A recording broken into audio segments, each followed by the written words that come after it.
இங்கே கூடியிருக்கும் என் குடும்பத்தை சேர்ந்தவர்களே, மேடையில் அமர்ந்திருக்கும் பெரியவர்களுக்கும் இயக்குநர் அவர்களுக்கும் மேலுள்ள நடிகர்களுக்கும் தொழில்நுட்ப கலைஞர்களுக்கும் பத்திரிகையாளர் அன்பர்களுக்கும்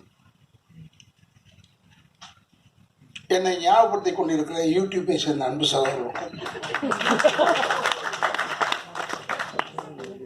மேலும் உள்ள அத்தனை நல்லுள்ளங்களுக்கும் இந்த இடத்தை அளித்திருக்கும் நிர்வாகத்திற்கும் என்னுடைய வணக்கங்களை சொல்லி, நான் சொன்னேன் அவர்கிட்ட, ஏன்னா சீக்கிரமாக நான் பேசணுங்க, நான் போனால் தான் எனக்கு டேப்லெட்டில் சாப்பிட்டுட்டு படுத்தால் தான் படுக்க முடியும் என்னால். எனக்கு 2 கால்லையுமே ஆப்ரேஷன் ஆகி நான் 2 வருஷம் பெட்டில் இருந்தேன். அப்புறமா இப்போ தான் நடக்க வந்துட்டேன்னு வச்சுங்க. இது வேற சொல்லிட்டா உடனே சினிமாவில் ஒன்று அவ்வளோதானே அவரால் நடக்க முடியாது போலன்னு சொல்லுவோம். எல்லாம் நடக்கிறேன். ஏன்னா சினிமாக்காரன் மட்டும் தூங்கும்போது கூட கால் ஆடிக்கிட்டே தூங்கணும். அப்படி இல்லைன்னா போயிட்டோன்னு நினச்சி வேற ஆளை போட்டுருவாங்க. அது மாதிரி சினிமா. அது இப்போ இருக்கிற சினிமா ரொம்ப நட்போட எல்லாருமே, நாங்களும் இருந்தோம் நட்போட தான் இருந்தோம். பட் இங்கே ஒரு குடும்பமாக ரொம்ப நேசிச்சு எல்லாரும் பேரையும் தனித்தனியாக தெரியுது, எல்லார் பேரையும் தெரியுது. ரொம்ப பார்க்கறதுக்கே நமக்கு ஒரு சந்தோஷமா இருக்கு. என்ன கூப்பிடும் போது, ஏன்டா என்ன கூப்பிடுறீங்க, அதை பேசணுமா, அதுக்காக கூப்பிடுறீங்களாடான்னு கேட்டேன். இல்லைன்னா நீங்கள் நடிச்சிருக்கீங்க இதில்ன்னு சொன்னேன். மறந்து போச்சு. இது பார்த்தா ஏதோ ஒரு 2 நாள் ஒர்க் பண்ணேன்னு நினைக்கிறேன், ஐ டோன்ட் நோ.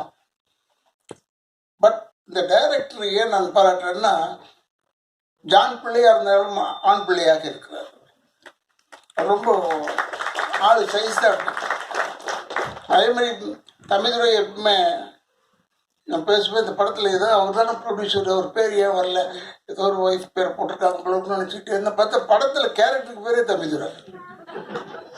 என் பேர் போடுறதுல இல்லை, எழுதுறதுல இல்லை, அப்போ கேரக்டர் பேரை வச்சிடுறோமா. இப்போ தமிழ்துறைன்னு ஒழிச்சுக்கிட்டே இருக்கும். ரொம்ப ஒரு நல்ல குரூப். பெரிய எல்லாருமே பத்திரிகையாளர்கள் எல்லாருமே சப்போர்ட் பண்ணணும் டு திஸ் குரூப். ஏன்னா இது மாதிரி படங்கள் வெற்றி அடைய இப்போதான் ஒரு நல்ல பெரிய வாய்ப்பு வந்திருக்கு எல்லாருக்கும். நான் முதல்ல தம்பிக்கிட்ட கேட்டேன், ஐ திங்க் சரத்கிட்ட கேட்டேன், இதில் ஏதாவது பேய் இருக்காடான்னு. இல்லைண்ணா பேயெல்லாம் கிடையாது. ஆனால் ஒன்று இருக்குது, வெட்டுக்குத்து இருக்குது. ஏதோ ஒன்று இருக்கணும்ல, ஏதோ ஒன்று இருக்கணும். இப்போ வெட்டு புத்தகம் இருக்கணும், ரத்தம் இருக்கணும்.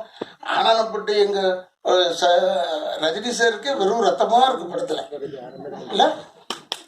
அவரே ரத்தத்தை நம்பி எடுக்கும்போது நம்மலாம் என்னால சாதாரணமான ஸ்டார்டிங்லேருந்தே ரத்தத்தை காமிக்கலாம், தப்பே கிடையாது.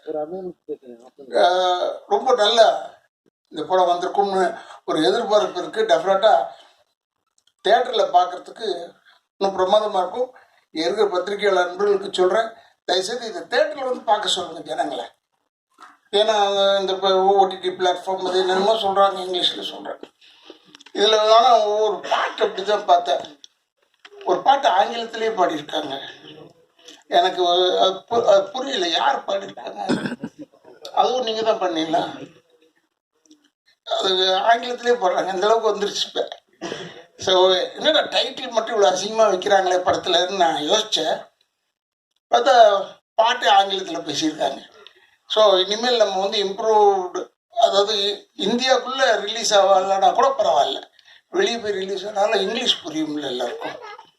அதனால என்னமோ தெரியல இங்கிலீஷில் பாட வச்சுருக்காங்க. I am not against English. I studied in Anglo Indian school. But still Tamil படம்னு வரும்போது ஏற்கனவே தமிழை கொலை பண்ணிகிட்டு இருக்காங்க.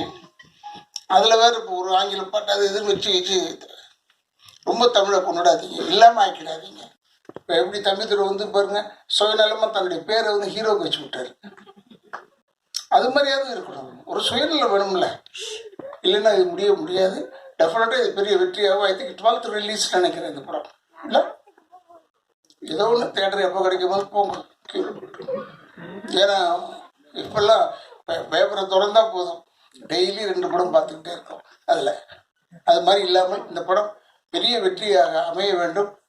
ஏன்னா சகோதரருக்கு இந்த கதாநாயகனாக நடித்தவர்கிட்ட வரும்போதே சொன்னேன், உன்னை எங்கேயோ பார்த்த மாதிரி இருக்கிறியா, நல்லா இருக்கிறியா நீ அப்படின்னு சொன்னேன். இந்த படத்தில் ஒரு நல்ல ஒரு கதாநாயகன் பண்ணியிருக்காரு. அவரெல்லாம் டெஃபினட்டாக பெரிய அளவில் வளர வேண்டும். இப்ப தீனாக்கு போய் இதை சொல்லக்கூடாது. தீனா நீ வளரணும், நல்லா வளர்ந்துட்டான் இப்ப, இல்லை நல்லா நல்லா ஆகிட்டான். முதல்ல அவன் முகத்தை பார்த்த உடனே நினச்சேன் இது நல்ல படம், இது வந்து வெறும் குத்துக்கோலையாக தான் இருக்கும், ஏன்னா இவன் நடிக்கிறான் இதில் அப்படின்னு யோசனை பண்ணிட்டு இருந்தேன். அதே மாதிரி வந்துடுச்சு. முந்தியில் என்னை பற்றி சொல்லுவாங்க, நான் நடிச்சேன்னா வில்லன் இருக்காரு, அவர் குடும்பத்தை கெடுப்பார் அப்படின்னு சொல்லுவாங்க. ஆனால் இப்போ இவரை பற்றி குடும்பத்தில் கெடுக்கிறது இல்லை, குடும்பத்தை கொலை பண்ணிடுவார், அவ்வளோதான். இதான் வித்தியாசம் எங்களுக்கு வந்து. பட் ஸ்டில் இவர் கூட இப்போ வில்லனாக பண்ணியிருக்காரு. அவர் உண்மையிலே எனக்கு ரொம்ப பிடிக்கும். இப்போ லேட்டஸ்டாக இவர் தான் யங் யூத் வில்லன். இப்போ தீனா அங்கேருந்தெல்லாம் கொஞ்சம் ப்ரொமோஷன் வாங்கியிருக்காருன்னு நினைக்கிறேன். ஏன்னா நான்லாம் ரொம்ப ப்ரொமோஷன் வாங்கி ரொம்ப தூரத்துக்கு போயிட்டேன்.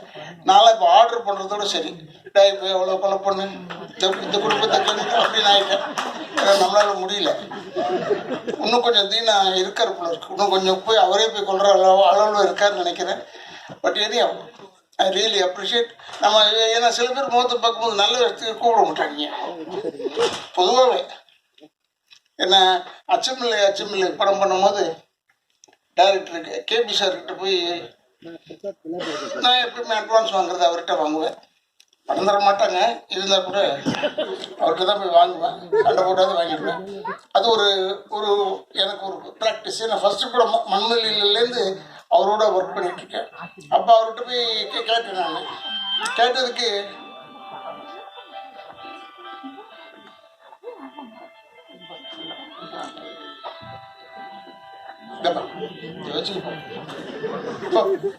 தொல்லை செல்ல அரிச்சிருது நம்மள. அப்போ பாலச்சந்திர சார்கிட்ட போய் தான் எப்பயும் ஃபர்ஸ்ட் படம் வாங்குறது எனக்கு. அது ஒரு பழக்கம், அவர் இருக்கிற வரைக்கும் அப்படிதான் இருந்தேன். அப்போ நான் எதுக்கு சொல்ல வந்தேன்னா, இவங்க எல்லாருமே சேர்ந்தாலும் சரி அந்த படத்தை பற்றி ஆகா ஓஹோன்னு சொல்லுவோம். இந்த படத்தை இப்போவே ட்ரெய்லரில் பார்த்தாலே ஆகா ஓஹோன்னு சொல்லும் மாதிரி தான் இருக்கு. ஆனால் நிச்சயமாக இந்த படம் நன்றாக ஓட வேண்டும். தமிழ் மக்கள் தயவுசெய்து தேட்டரில் வந்து இந்த படத்தை பாருங்கள். இந்த ஓடிடியில் போடுறான், அதில் போடுறான், இதில் போடுறான், அதெல்லாம் அவங்க எவ்வளோ சிரமப்பட்டு விற்று வரணும் தெரியுமா? அதுக்கு தயவுசெய்து அவங்களுடைய சிக்கலை வந்து நீங்களும் அந்த சிக்கலை எடுத்துக்கோங்க. எடுத்து தமிழ் வாழ வேண்டும் என்றால் இந்த மாதிரி தமிழ் படங்கள்லாம் நீங்கள் வந்து பார்க்க வேண்டும். தேட்டரில் வந்து பார்த்தீங்கன்னா போதும், அதுவாக ஓடிடும் கதை. போய் பார்த்தா பெரிய படம்லாம் போய் பார்த்தேன் நான். ஒரு படம் போய் பார்த்தா மொத்தம் ஒரு 100 பேர் இருக்காங்க.